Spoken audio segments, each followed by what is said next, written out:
क्या मध्य प्रदेश बीजेपी में सब कुछ ठीक ठाक नहीं? वैसे देखा जाए तो कमोबेश सभी पार्टियों का यही हाल है, लेकिन बाकी पार्टियों से बीजेपी की बात करें तो बीजेपी का कैलकुलेशन थोड़ा अलग होता है। हाल के दिनों में एक खबर सामने आ रही है। अब से 3 साल पहले जो हाल कांग्रेस की कमलनाथ सरकार का हुआ था, वही हाल हो सकता है बीजेपी की शिवराज सरकार का हो जाए। वजह कई है। एक वजह है ज्योतिरादित्य सिंधिया। अब आप पूछेंगे ज्योतिरादित्य सिंधिया वाला मामला क्या है और ज्योतिरादित्य सिंधिया कैसे वजह हो सकते हैं? कांग्रेस सरकार को गिराने वाले केंद्रीय मंत्री ज्योतिरादित्य सिंधिया के समर्थक मंत्री ने कुछ ऐसे ही संकेत दिए। सिंधिया समर्थक मंत्री ने कहा कि अगर बात नहीं मानी गई तो वो सामूहिक रूप से इस्तीफा देंगे। आपको बता दें, चुनाव से पहले भारतीय जनता पार्टी में आपसी खींचतान का दौर जारी है। इस आपसी खींचतान के चक्कर में कुछ दिन पहले ही बीजेपी के कद्दावर नेता और पूर्व मुख्यमंत्री कैलाश जोशी के बेटे दीपक जोशी इस्तीफा दे चुके हैं। इधर जयराम रमेश ने बीजेपी नेता के बयान को लेकर केंद्रीय मंत्री ज्योतिरादित्य सिंधिया पर जोरदार हमला बोला है। तो चलिए मामला बताते हैं। मध्य प्रदेश कांग्रेस ने ट्विटर पर बीजेपी सांसद केपी यादव की वीडियो शेयर करते हुए दावा किया कि वो ज्योतिरादित्य सिंधिया पर निशाना साध रहे हैं। जयराम रमेश ने इस वीडियो पर रीट्वीट करते हुए लिखा, गद्दारी का नतीजा न घर के रहे न घाट के। मध्य प्रदेश कांग्रेस ने दावा किया कि बीजेपी सांसद केपी यादव ने ज्योतिरादित्य सिंधिया पर हमला करते हुए कहा है कि भीड़ में कुछ ऐसे मूर्ख होते हैं जिन्हें यह भी पता नहीं होता कि हमें मंच पर बोलना क्या है। ये खुद को बुद्धिजीवी समझते हैं। वीडियो में केपी यादव कह रहे हैं कि जिन्हें ये नहीं पता कि वो बीजेपी का हिस्सा हैं, केंद्र और राज्य में बीजेपी की सरकार है, मंच पर केंद्रीय मंत्री बैठे हैं और चिल्ला चिल्ला कर कह रहे हो कि 2019 में हमसे गलती हुई थी, उनकी बुद्धि विवेक की मैं दाद देता हूं। यादव ने आगे कहा, ये तो वही बात हुई कि आप जिस थाली में खा रहे हो उसी में छेद कर रहे हो। यहां से 2019 में बीजेपी सांसद जीता है और आप कह रहे हो कि हमसे गलती हुई है। अगर उनको इतनी ही तकलीफ है तो जहां वो थे उन्हें वही रहना था। वो इतने ही जनप्रिय हैं तो जहां थे वही रहकर संघर्ष करते, फिर से मेरे सामने या जिसे भी मेरी पार्टी टिकट देती उसके खिलाफ चुनाव लड़ते और जीतते, तो मैं मानता कि इनकी बातों में दम है। दरअसल केपी यादव ने 2019 के लोकसभा चुनाव में गुना सीट पर ज्योतिरादित्य सिंधिया को मात दी थी। अब केपी यादव का एक वीडियो वायरल हो रहा है, जरा सुनिए क्या कहते हैं इसमें केपी यादव। भीड़ में कुछ मूर्ख लोग भी होते हैं जिन्हें यह भी नहीं पता कि हमें मंच पे बोलना क्या है।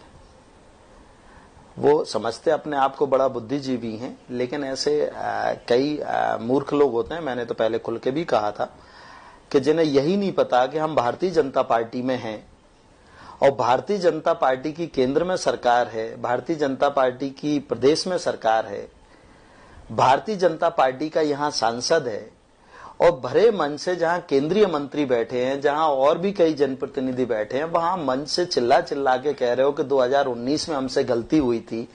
मतलब उनकी बुद्धि विवेक की मैं दाद देता हूं।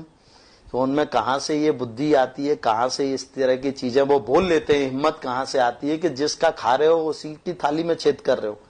जिस पार्टी ने आपको मान सम्मान दिया, जिस पार्टी में आप हो, आप भरे मंच से उस पार्टी का अगर सांसद जीता है और आप ये कह रहे हो कि आपसे गलती हुई है, तो ये तो समझ से परे है। और अगर उनको इतनी तकलीफ है तो मुझे लगता है कि उन लोगों को जहां वो थे वहीं रहना था और इतने जनप्रिय अगर वो हैं तो वहीं रह के और फिर से एक बार संघर्ष करते, फिर से मेरे साथ चुनाव लड़ते या मेरी पार्टी जिसको भी टिकट देती उसके खिलाफ चुनाव लड़ते और जीतते, तो निश्चित मैं मानता कि हाँ, इनकी बात में दम है।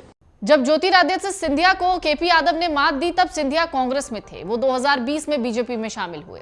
हाल ही में गुना संसदीय क्षेत्र के कोलारस में यादव समाज संवाद कार्यक्रम हुआ, जिसमें केपी यादव को बुलाया नहीं गया। केंद्रीय मंत्री ज्योतिरादित्य सिंधिया कार्यक्रम के मुख्य अतिथि थे।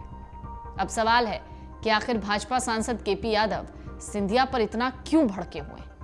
दरअसल पिछले दिनों सिंधिया ने गुना में एक कार्यक्रम को संबोधित करते हुए कहा कि अगर मुझसे कोई गलती हुई हो तो मुझे माफ कर देना, मेरा दिल सिर्फ आप लोगों के लिए ही धड़कता है। केपी यादव गुना से ही सांसद हैं और वो 2019 के लोकसभा चुनाव में सिंधिया को मात दे चुके हैं।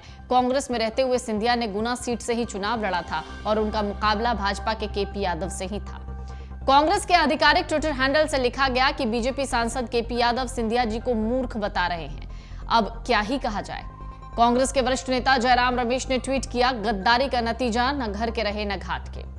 दिग्विजय सिंह ने कहा कि केपी यादव इस मायने में तो सही ही कह रहे हैं कि जिस थाली में वो खाते हैं उसी में छेद कर जाते हैं। दरअसल 15 साल के लंबे वनवास के बाद मध्य प्रदेश की सत्ता में कांग्रेस की सरकार बनी थी। कांग्रेस की ओर से मुख्यमंत्री के पद पर प्रदेश कांग्रेस अध्यक्ष कमलनाथ विराजमान हुए, लेकिन पार्टी में ज्योतिरादित्य सिंधिया को मान सम्मान नहीं मिला, जिस वजह से उन्होंने कांग्रेस छोड़ दिया, भाजपा का दामन थाम लिया।